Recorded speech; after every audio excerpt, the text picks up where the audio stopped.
KA keppti aftur við Fram í öðrum leik Íslandsmótsins 1989 og hefndi þá fyrir tapið með 3-1 sigri. Það voru þeir Antoni Karl Gregori, Jón Gretar Jónsson og Erlingur Kristjánsson sem skoruðu mörk KA-manna en Arnljótur Davíðsson skoraði mark Fram. Í 5. sæti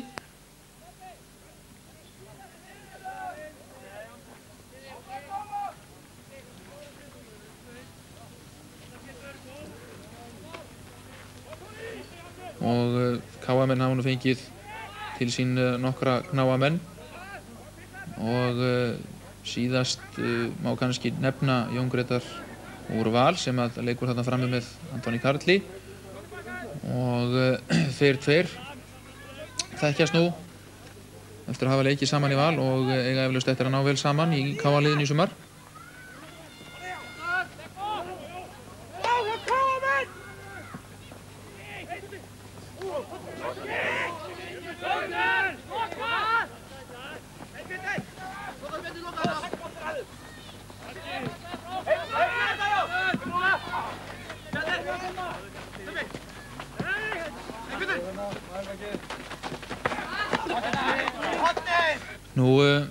Við tökum auðvitað eftir því að þessi leikur fór fram á Möl og þær hafa farið nokkrir leikirnir fram á Möl núna í deildinni og á gervigrasinu jafnframt. Vellirnir engan veginn tilbúnir til þess að taka við leikjum þó leiku Valsmenn á fimmtudaginn var gegn Skagamönnum á grasi en þó ekki á sínum aðalvelli og því hafa margir verið að velta því fyrir sér hvort ekki sé réttara að hefja deildarkeppnina mun síðar heldur en nú er gert, til dæmis hefja hana 1. júní eða strax í júní og spila hana hreinlega út september fram undir mánaðamótin september-október þannig að allir leikir gætu farið fram á grasi ólíkt skemmtilegra fyrir þá sem að taka þátt í fótboltanum og fyrir þá sem að fylgjast með honum. Maraleikir eru alltaf maraleikir en hér sjáum við fyrsta hættulega tækifærið í þessum leik. Það átti Antoni Karl þrumu skot í slána eftir að Þorvaldur Örlygsson hafði sendt boltann inn í teginn. Sennilegast átti það að vera skot en gott skot hjá Antoni Karli og KA-menn hér með boltann og hér er hann dæmdur rangstæður. Antoni sem að lék vel í þessum leik og virðist vera finna sig vel, vera í góðu formi.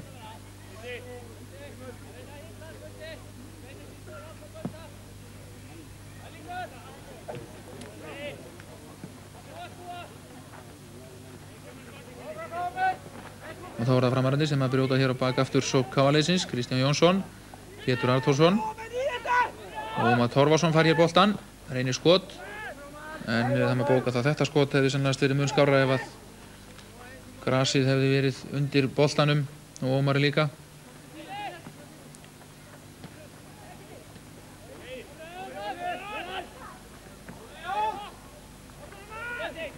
Þessi leikur var mikill baráttuleikur en þó sáust ágæti sóknarkaflar oft á tíðum hjá þessum liðum. Mörkin komu öll í fyrri hálfleik og við sjáum aðeins slefsur úr honum.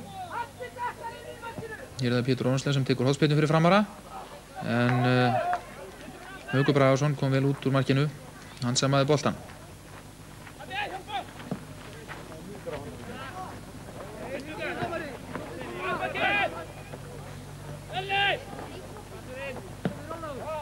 Það má nú kannski bara við þig sem fyrstuvelda leikmann smá viðtal undir þessum leik. Ég var hræddur það að þú myndir nota tækifærið. Hvað æfið þið oft í viku?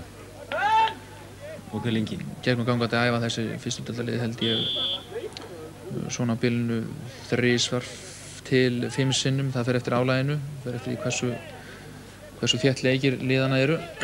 En í vor, svona þegar eingöngu æfingar voru svo að segja, þá æfðu menn allt upp undir 5 sinnum í viku. Og svo eru leikir, þannig að þetta fer mikil tími í þetta fyrir fjölskyldumenn og eflaust eru það margir af þessum mönnum, fjölskyldumenn, komnir með heimili og konu og börn. Og æfingarnar eru svona á bilinu 1,5 tími upp í 2 tíma. Og svo þú sér það Birgir að það fer mikil tími í þetta. En það hefur ekki séð mikið að mér í vinnu núna. Nei.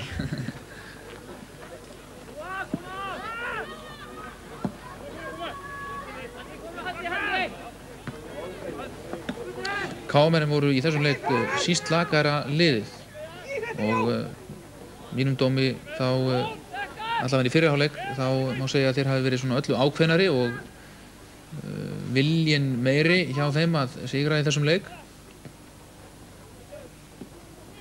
En það má sjá líka á þessum myndum að mönnum gengur ekki allt of vel að leika saman. Nei, enda fer boltinn ekki alltaf beint á þessum malarvöllum. Nei, og fyrir utan það að leikið á möl að þá eru þessir malarvellir gegnum gangandi mun minni heldur en grasvellinir og því minna pláss fyrir leikmenn að athafna sig. En hér fær Antoni Karl boltann, brunar hér fram og leikur á Kristinn og skorar með góðu vinstrifótarskoti fram hjá Birki í markinu. Glæsilega vel gert hjá þessum efnilega leikmanni og KM-menn ná því fórastunni þarna 1-0. Jón Gretar við öllu búinn en vel og snyrtilega gert hjá Antoni Karli og hann skorar með góðu skoti.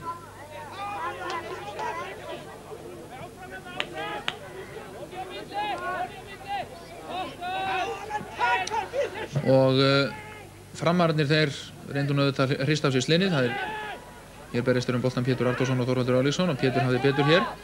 Góða auðvitað sendingu út á hægri kantinn á Guðmund Steinsson.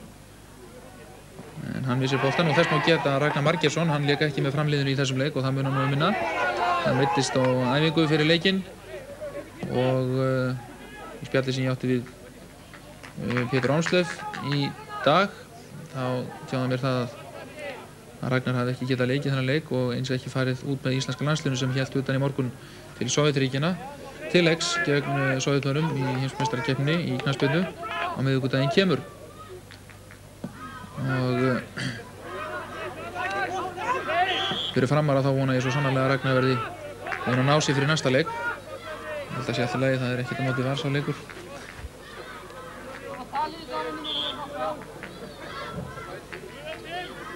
Nú eru 2 umferðir búnar og það er töluvert óvænt úrslit. Heldur þú að þessi spá sem að kom fram á blaðamannafundinum gangi eftir? Hún hefur gert það varðandi allavega Íslandsmeistarana undanfarið. Ég skal ekki segja falliðin en þetta er auðvitað ekkert annað en betra fyrir þau lið sem að spáð er falli, sérstaklega ef það eru lið sem hafa leikið í fyrstu deildinni undanfarið eins og Þór og IBK í þessu tilfelli. Þetta er ekkert annað en betra fyrir þau lið og hlýtur að hjálpa þessum liðum eða leikmönnunum að berja sig saman í andlitinu og Keflvíkingar gerðu mitt valspenn í fyrsta leiknum 0-0 og voru nú jafnvel óheppnir að skora ekki minnstakosti 1 mark í þeim leik. Nú Þórsararnir sigruðu Víkinga eins og ég kom hér inn á áðan 1-0 og töpuðu að vísu fyrir Fylki í dag en þessi lið eins og öll önnur í deildinni þau eru ekki hægt að afskrifa langt í frá. En hér er að KM-menn á hornspyrnu og góður skalli og glæsileg markvarsla hjá Birki í markinu. Þannig að við höfum séð það á þessum myndum að það eru KM-menn sem eru svona öllu aðgangsharðari að markinu.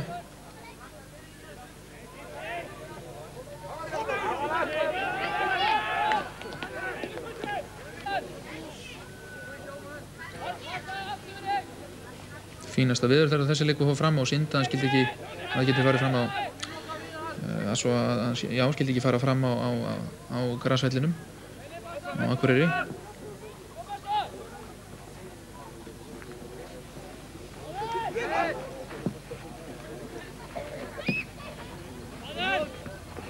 Og hér er það Arnljótur Davíðsson sem kemst inn fyrir vörn KM-manna og sjáu þið nú, Haukur ver hjá honum en Arnljótur hann er segur þó Knár sé, svo smár sé sem ég ætlaði nú að segja og Knár líka auðvitað og skallaði boltan að endingu í markið. Hann kláraði sem sagt dæmið, kemur hér ekki boltana fram hjá Hauki sem ver vel en nær að skalla laglega í markið. Eftir þetta á jafnaði þarna 1-1 en Adam eða Fram var ekki lengi í paradís.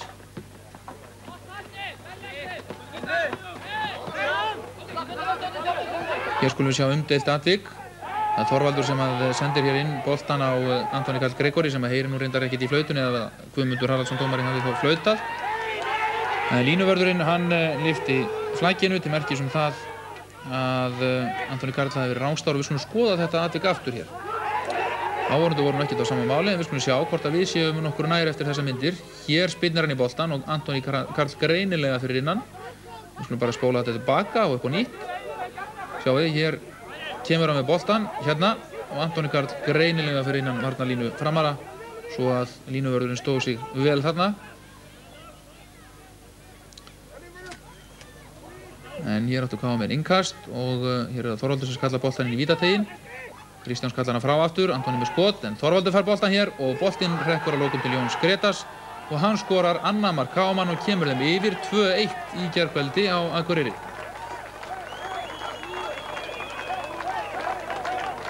Mikil pressa hér á framvörðinni í þessari sókn og boltinn hafnar að lokum hjá Jóni Gretari og hann skorar örugglega stuttu færi.